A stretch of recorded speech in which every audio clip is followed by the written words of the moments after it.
A Father and Son's Journey. In the book Beautiful Boy by David Sheff, readers are taken on a journey of life with son Nick and father David.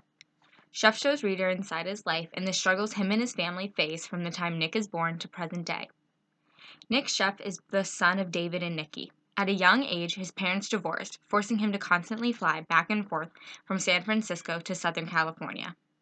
Sheff says, like fallout from a dirty bomb, the collateral damage is widespread and enduring. Nick is hit hard.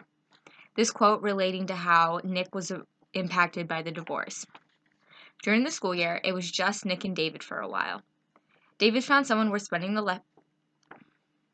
David found someone worth spending the rest of his life with, Karen.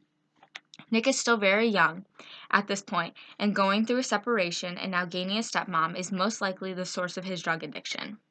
In the beginning, Karen and Nick had a wonderful relationship. It is obvious that Nick loves Karen and respects her gratefully. Around the time when Nick is 12, Karen and David have a baby boy, Jasper, and eventually another baby girl, Daisy. Nick immediately takes on the role of a big brother and loves his siblings greatly. Throughout the book, no matter how bad things got for Nick, he always made sure his siblings knew how much he loved them. This shows that Nick never once fully lost sight of who he really is, and neither did David. Throughout their journey, David never gave up his hope that Nick would return to be his young, beautiful boy he always was. Ever since Nick was a young boy, he and David have had a strong bond. They began their journey of life together, constantly talking about life lessons, surfing, and even loving each other so much it's lost its meaning, and they had to resort to saying everything instead. After the divorce, David focused all his attention to Nick, not wanting him to fall into the stereotypical divorced kid role. He wants the best for Nick, so when he is caught with marijuana at 12, David is especially hit hard. Sheff writes, throughout Nick's childhood, ever since he was 7 or 8, I talked to him about drugs. David knows that it is better to be open with Nick than to shield him from the harsh reality. Every parent wants more for their child than they were given, and that is definitely the case with David and Nick. David knows what drug abuse can do, and David knows what drug use can do to someone, having gone through it himself. It really can and often does lead to hard drugs, David says. And he does not want his own child experiencing the same things he did. It is especially hard for David when he sees massive potential in his son. Sending Nick to a prep school was supposed to help further his academic career, not build upon his drug usage. As much as David thinks he can relate and understand why Nick is using, it is different for everyone, and the reasons will never be the same. David had his own personal journey when he found himself, and along the way hit bumps in the road when he began using. Now Nick is doing the same, but their destinations are turning out to be wildly different. When David discovered meth and tried his hand in it, he found that it was not the drug for him. Sheff writes, I never touched meth again, but Charles returned over and over to Michael the Mechanics.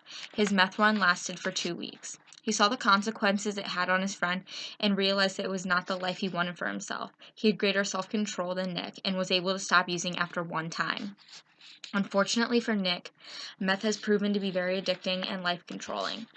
Nick was headed down a smooth path, doing excellent in school, making friends, maintaining a loving home environment with his dad, stepmom, and younger siblings. But just like his father, he hit some potholes along the way. Only for Nick, his potholes were much deeper and spread out along the road. He continuously fell in and out of drugs and went in and out of rehab centers. He always had the support and backing of his family behind him, but could not seem to figure out his life. Nick's road had seemed to be at an impasse, and at points did not look good for his survival. As Nick's journey was looking like it was coming to a close, David's was still moving along. David still had his family to worry about. Jasper and Daisy were still growing up. David could not stop his life to focus all his attention on Nick's, even though sometimes it came across that way. Unlike David, when Nick was deep in drugs, he only cared about himself. The boy who used to be the best role model for his younger siblings could not care less if they saw him passed out from using or not. Although David did try to stop that from happening.